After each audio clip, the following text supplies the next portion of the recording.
আপনারা দেখছেন বার্তা এক নজর। স্বাস্থ্যসাথী কার্ড থাকলেও কোনো ধরনের চিকিৎসা হয়নি সরকারি হাসপাতালে। বেসরকারি নার্সিংহোমের ডাক্তার টাকার দাবি করে। প্রতিবাদে হবিবপুর থানার আইহো বাস স্ট্যান্ডে মালদা নালাগোলা রাজ্য সড়ক অবরোধ করে বিক্ষোভ দেখাতে থাকে। এদিন মালদা মেডিকেল কলেজ হাসপাতালে চিকিৎসায় গাফিলতির জেরে রোগীর মৃত্যুর ঘটনা ঘটে বলে অভিযোগ। যদিও গতকাল ইংরেজবাজার থানায় অভিযোগ দায়ের করে রোগীর পরিবার। জেলা পরিষদের সদস্য তারাশঙ্কর রায়ের অভিযোগ, মালদা মেডিকেল কলেজ হাসপাতাল থেকে রোগীকে বেসরকারি নার্সিংহোমে নিয়ে যেতে বলেন। মালদা মেডিকেল কলেজ হাসপাতালের ডাক্তার নার্সিংহোমে নিয়ে গেলে দেবাশিস ধর নামের ডাক্তার সেখানে রোগীর পরিবারের কাছে 30,000 টাকা চাওয়া হয়। সেই টাকা দিতে না পারায় রোগীকে ভর্তি নেওয়া হয়নি। বাধ্য হয়ে পুনরায় মালদা মেডিকেল কলেজ হাসপাতালে ভর্তি হয়। সেখানেই রোগীর মৃত্যু হয়।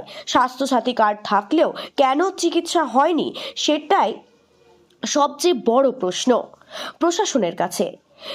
ওই রোগীর নাম চঞ্চলা মুর্মু, বয়স 26, বাড়ি মালদার আদিবাসী অধ্যুষিত হবিবপুর থানার ভারত বাংলাদেশ সীমান্তবর্তী সরসি এলাকায়।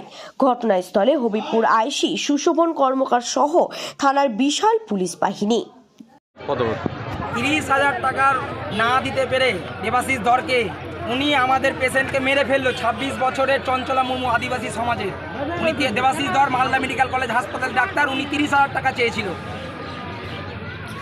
তো কোন জায়গায় নিয়ে যাওয়া হয়েছিল রোগী? আজকে দেবাশিস ধর উনি 30,000 টাকা চেয়েছিল আদিবাসী সমাজের মেয়ে চঞ্চলা মুর্মুর কাছে। 30,000 টাকা না দিতে পেরে আজকে মৃত্যুর সম্মুখীন হতে হলো চঞ্চলা মুর্মুকে। দেবাশিস ধর মেরে ফেললো, খুন করলো। আমরা ফরওয়ার্ড করেছি সিএমকে, আমরা থানাতে অভিযোগ জানিয়েছি। মমতা ব্যানার্জি যদি সত্যি গরিবের যদি কষ্ট বুঝে, তাহলে এই আদিবাসী সমাজের যদি কষ্ট বুঝে, তাহলে দেবাশিস ধরে শাস্তি উনিও চাইবেন।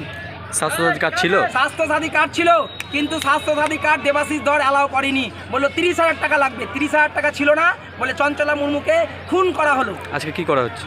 আজকে আমরা পথ অবরোধ করছি। কোন জায়গায়? আইও বাস স্ট্যান্ডে। রোগীর নাম কি ছিল এবং রোগীর কোথায়? নাম চঞ্চলা মুর্মু, বয়স মাত্র 26 বছর, আদিবাসী সমাজের মেয়ে। আজকে কি দাবি রাখছেন? আমরা চাইছি দোষীর যাতে উপযুক্ত শাস্তি হয়। আপনার নাম?